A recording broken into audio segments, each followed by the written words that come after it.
Most historical revolutions are sudden and violent, storming the Bastille, shooting the redcoats, that sort of thing. Something quite extraordinary has happened in the United Kingdom in the last 30 odd years. A slow burn revolution. A slow burn revolution that has changed the country demographically, administratively, and culturally to a point where, in many ways, it is unrecognizable from the country that it was before 1997. Now, I wish I could take credit for that wonderful analysis. I cannot. That comes from my guest today, the wonderful historian, David Starkey. David, welcome to Fire at Will. Welcome indeed.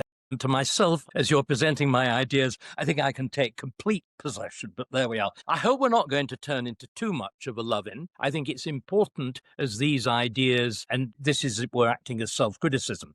Once ideas become received opinions, and my big idea of the Blairite revolution, the need for the Great Repeal and the Restoration, once they start to become received opinion, they need criticism, they need debate. I mean, one of the things that is so catastrophic about the Blairite revolution is precisely the curtailing of public debate. Why this sort of thing is so important. So after having flagellated myself a little, I'm here now to be stroked and purred by you. Well, sadly, in many ways, I think we are a long way from having that opinion become received wisdom. So I'm not worried about it yet, although I'm happy to. In the Times this morning, the person who represents what I would regard as the decaying heart of the uniparty Tory party, Matthew Paris, was suddenly saying, well, Thatcher was right. There needs to be, looking back to the 1970s, not, of course, producing the proper diagnosis, but actually recognizing that exactly as Thatcher and people like Keith Joseph, those remarkable people in both the Centre for Policy Studies, which Keith Joseph founds, and the Institute of Economic Affairs, which was significantly older, that, to parody Shakespeare, something is rotten in the state of Denmark. Something has gone fundamentally wrong with the country and indeed with the party. And even when you get absolute old-fashioned outliers like Paris sensing this is, I think it's an absolutely key point. It means that however much they don't really understand it, they perceive, they feel. You were talking about those vast revolutions. What is striking is some of them are apparently terribly unexpected. They capture people by surprise. You will remember the extraordinary, wonderful description of the French aristocracy on the eve of the revolution, that they were treading on an abyss strewn with flowers. Life had never been better, never been more comfortable, never had been more elegant. And then suddenly the flowers part, the precipice, the fall of the precipice, the fall of the guillotine, if you were lucky, and something very much more unpleasant if you weren't. But I think on other occasions, and I think this is one of them, and you use that interesting term, slow burn. There have been intimations, there have been senses coming from quite a long time in the past, echoing, in some cases almost at random. And it's interesting what you said there around how you can feel this happening. And I speak to people in my other capacity, hosting a show on JB News, people on the street who won't be able to give you exact data points, but people feel this. They feel this is happening in the country. Let's set the stage for people who may not be aware of the intricacies of what we're talking about. What do you mean when you say the term slow burn revolution? What has happened since 1997? What are the characteristics and what are the implications? Right. Why do I call it a revolution? You summarized it well. It seems to me that and indeed Blair summarized it well, the key figure in this is Tony Blair. Or you could possibly say Blair was the front man, and probably, though, because as it were, the detailed historical work has yet to be done. In other words, I've been simply looking at the broad phenomena because it's relatively recently. We don't have access to private papers and that sort of thing. But it looks as though the key intellectual force was more Gordon Brown, the kind of terrible twin of Tony Blair, and more obscure figures like Charlie Faulkner. And Faulkner, I think, may have been at the heart of the legal revolution, which was a central part of this, and certainly he gives a key speech in 2003. I call it a revolution because Blair did. Blair said, listen to what he says, Britain is a new country. Now, that in one sense, we all fell about, or cool Britannia. Britain is the old England, really. We should call Britain Anglo-Britain. The core, the historic core of Britain is England. England is the oldest, I think this is fair to say, continuously in existence nation state in the world. It has got a continuous history from the late Dark Ages to the present. It's got substantially, or it had, before 1997, a continuous constitutional history from Magna Carta, from 1215 onwards. But here is Blair saying, we're going to be a new country. As I said, I laughed. Well, I didn't completely laugh. Let me tell you what I did on election night 1997. I spent it down with my head down the lavatory, vomiting up very expensive champagne. You were talking about a feeling. I knew something was going to go wrong. It took me 25 years to work out what. Because what Blair decided to do was literally, and this is a genuinely revolutionary idea, the French in 1789 wanted to make France the oldest, the greatest, the most powerful, the holiest, the eldest son of the church, monarchy in Europe. They wanted to make it a new country, and they did, which is why France has never, ever recovered political stability, whilst we're witnessing even now the collapse of the fifth of its 5 republics, alongside the earlier collapse of 2 monarchies, 2 empires, and this bizarre thing called a Prince Presidency of 1848. Blair tried to do the same in England, and it seems to me in Britain, and it seems to me he came within a whisker of doing it. And he did something that not even the French revolutionaries dared to do, the point that you mentioned. This new country was to have a new population. That the Nether phrase, I think it's Andrew Nether, who was the bureaucrat who, as it were, pulled the lid off, increasing immigration to rub the population's nose in diversity. It was the most audacious attempt. It was genuinely trying to reinvent a country and even reinvent its population. And I think that what we can see, the idea of the immigration is now completely in people's minds. Everybody now understands that. But what is much more important, and why the immigration has been so powerful, and why it has had such extraordinarily unchecked effects, why indeed woke has been so extraordinarily powerful in Britain, despite the shallowness of its roots, despite the absurdity of its arguments, it's all due to what Blair did to the actual structures of government. Because what he did was to say, do you know what, like the French Revolution is in 1789, I don't like 800 years history. I don't like what it's given us. I want to do something different.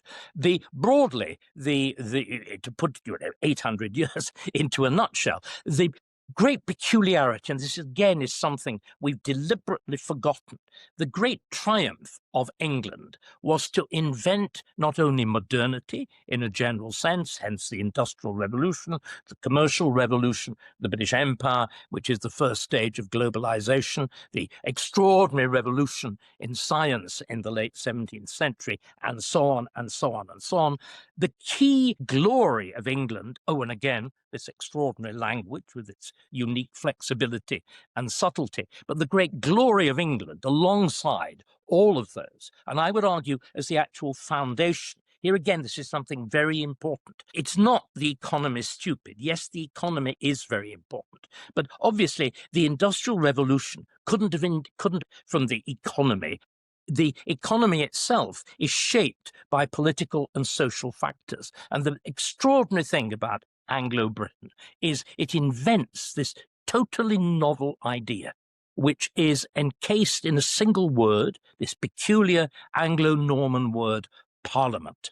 that idea of representative self-government, and the idea that law is something you make yourself, which is why, you have this quaint, still we just cling on to it, this quaint notion of an unarmed police force, that you have an unarmed police force, a citizen police force, because they're enforcing not an alien law on a subject population, but they're enforcing a self-made law on a free population. So it's an extraordinary concept, and it's fused in this idea of parliament, this idea of representation, the idea that law is made by everybody in a country either by their representatives or by themselves sitting in parliament. In other words, it's an idea which is pre-democratic, but is one that naturally adapted to democracy.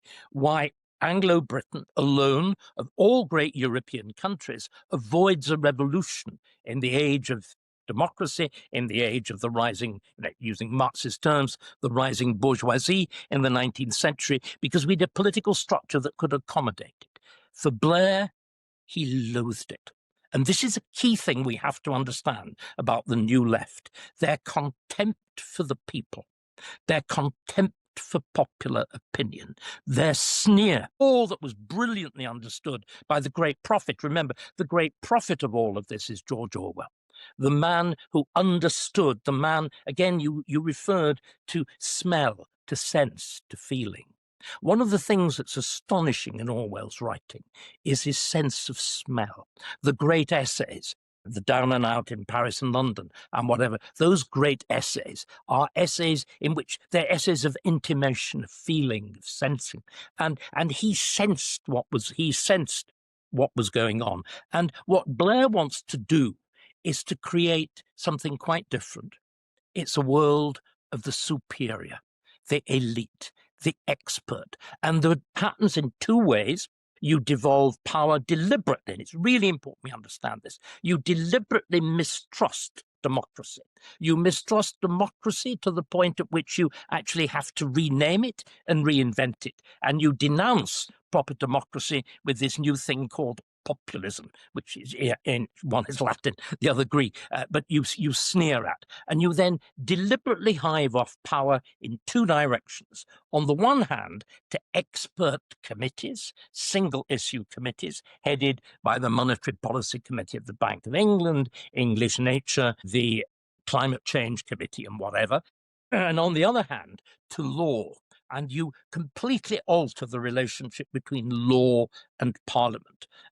Now, sorry, I've been going on a long time. Do you want to question me on these? Do you want to continue my position? I think this is important framing, because we will get to the implications of this change shortly, which are the immigration, economic, cultural changes. This is the framing. Okay, let's complete the framework. Thank you. I just wanted your judgment. Right. If we then look at the role of the expert. Now, remember, experts are a very good thing. One of the reasons, Will, you're talking to me is I am an expert. I'm, in fact, quite a distinguished expert in my own field of history. I've done important things and whatever. But that does not confer on me any right to apply that expertise unchecked politically.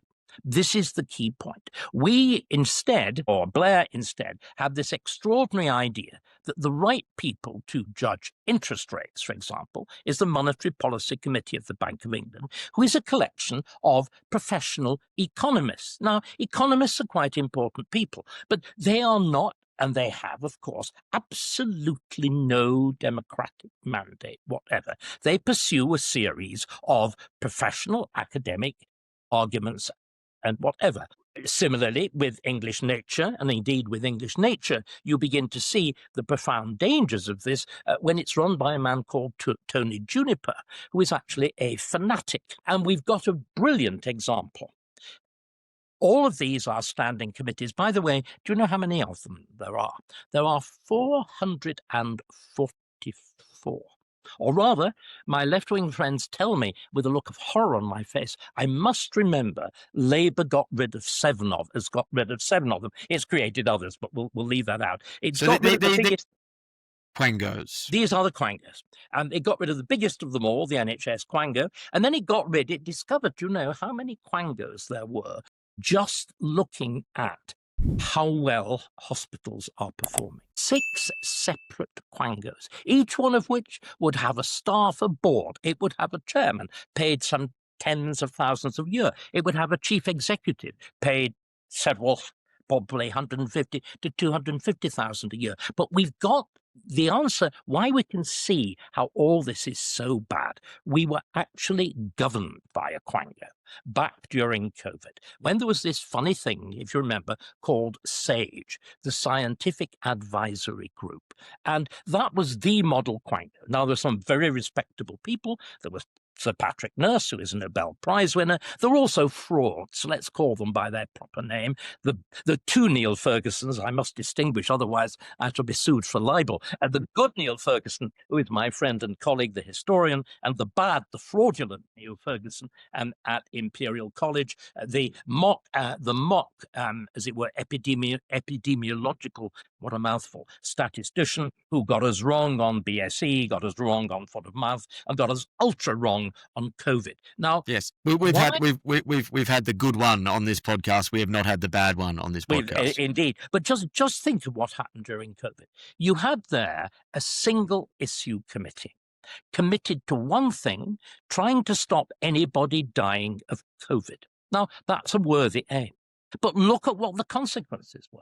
They decided it was so important to stop anybody dying of COVID that it didn't matter if they died of cancer or heart disease or anything else, because you know what? We shut down the entire remaining operations of the NHS and turned it into the National COVID Service. We then decided, on absolutely no proper scientific grounds whatever, that we needed lockdown.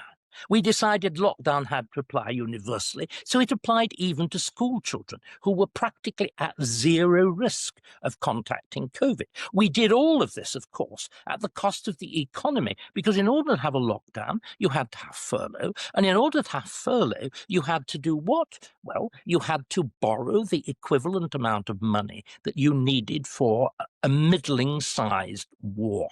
This shows you what happens when, in that wonderful phrase, we don't know whether it's Churchill or whether it's Teddy Roosevelt, they had that marvelous saying, you want scientists on tap, but not on top. And what we saw is what happens when you have a single issue committee. You sacrifice to save, in fact, it turns out, a tiny number of lives. Remember, the average age of death of COVID is 82. The average age of death is 81. So as I said, get COVID, live longer. And think about it.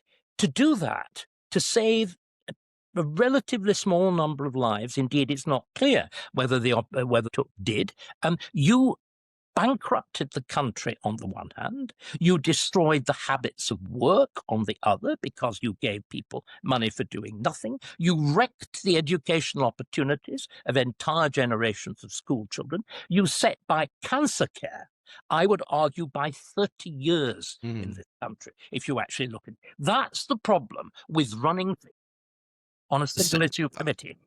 So I understand that argument, and I understand the argument that government is about trade-offs. That's what makes it. Precisely. This is what we're saying. But we've deliberately stopped this. So you're now in this mad situation where, when you're trying to build HS2, what does English nature do? English nature come along and says, bats are very important. There are some very important bats here. And you then force them to spend £100 million building the most luxurious bat tunnel. You could build the Ritz many times over for that. The bats could have a personal butler. No, seriously, it is absolutely demented. The counter argument, of course, which someone like Blair would say, is that this depoliticizes issues that should not be political. Take, for example, just quickly, because I wanted to pick up a particular example of an independent federal bank. Now, this is common practice amongst Western countries, and I know there was skepticism there from you around having an independent bank which determines interest rates. Now, someone would say that is important because otherwise interest rates are determined by a ruling government that would say want to keep interest rates low all the time, so voters are happier. How do you respond to that argument that these sorts of independent bodies are important as a way to depoliticize issues that should not be political? On the contrary, almost every issue is political. This is a mad idea. The deployment of resources, all the trade-offs that are represented by interest rate settlements, for example, are properly political. The management of the currency by the Bank of England and the Bank Management Office since 1997, and more particularly since 2010, has been appalling.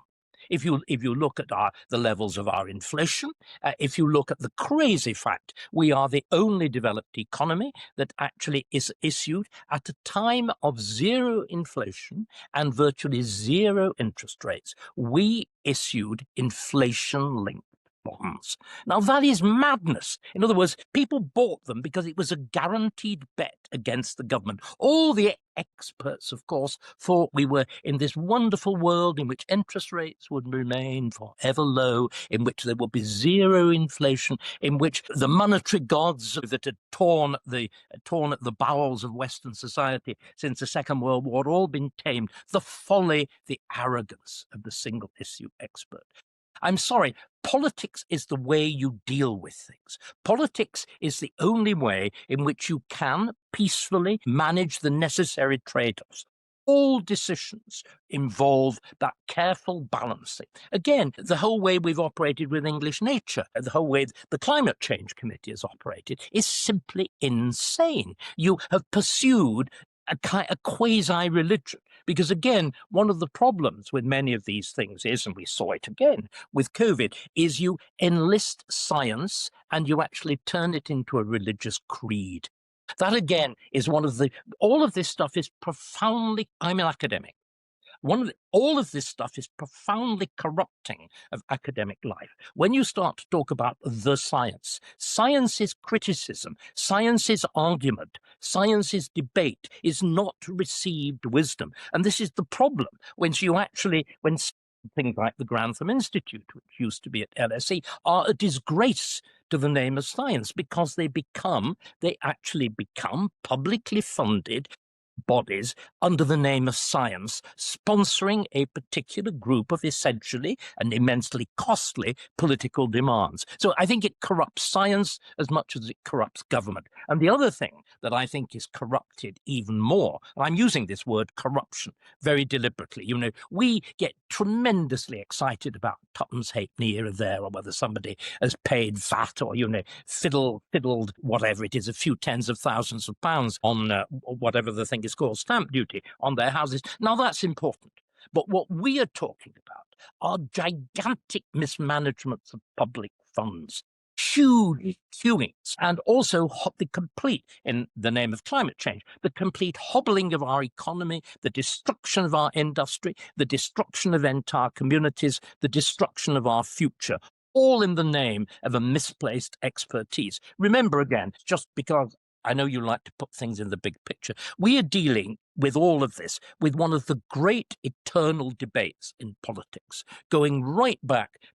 Politics begins not as the modern heresy with Christianity. It begins with Greece and Rome. It begins with Greece. And there are the two great political theorists of that supreme age of Greece in 4th, 5th, and 6th centuries, in which Plato, on the one hand, Plato believes in this. Plato believes that government is about the expert. He believes,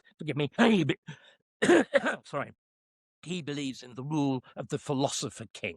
And you know what? He also does something else. He believes in the rule, it's so important that he believes in what he calls the noble lie, that you have to have an enforced belief system. So there's no accident, just to conclude this section before we move on to another one, there's no accident that we've seen this extraordinary curtailment of freedom of speech. It's part of the rule of the expert. It's part of the rule of received wisdom and has been going right back to the Greeks. And then the other, there's that wonderful phrase in Gilbert and Sullivan, on politics in Iolanthe about every boy and every gal that's born into the world alive is either a little liberal or else a little conservative. Well, you're not, I think. You're either a Platonist like Blair or you're an Aristotelian like you and me, because Aristotle has got this complete counter argument to expertise. He says,